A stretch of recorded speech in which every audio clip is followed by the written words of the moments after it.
this is Quideo number 2 AP question, and part A asks to determine the equation of the least squares regression line and then to identify all the variables used in the equation.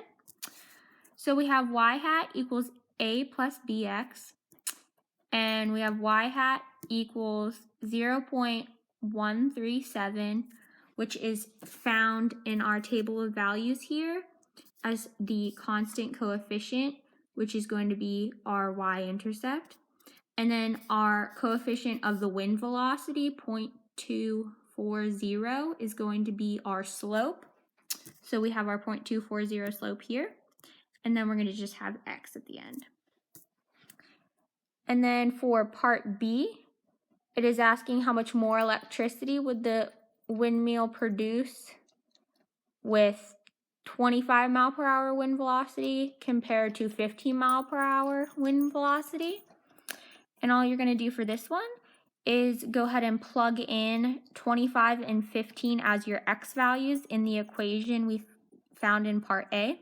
So y hat equals 0.137 plus 0.240 times 25. And that answer is going to give you y hat equals 6.137.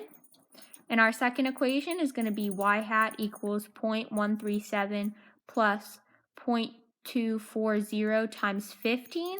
And that answer is going to be y hat equals 3.737.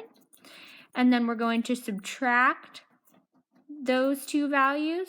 So 6.137 from the 25 mile per hour wind minus the 3.737 from the 15 mile per hour wind, and that is going to give us 2.40 amperes.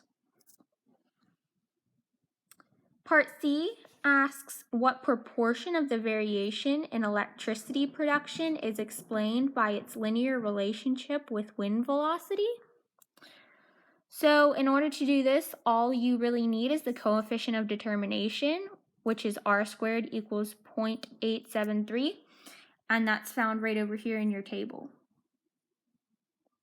And you would not want to change this into a percentage because it does state proportion in the question.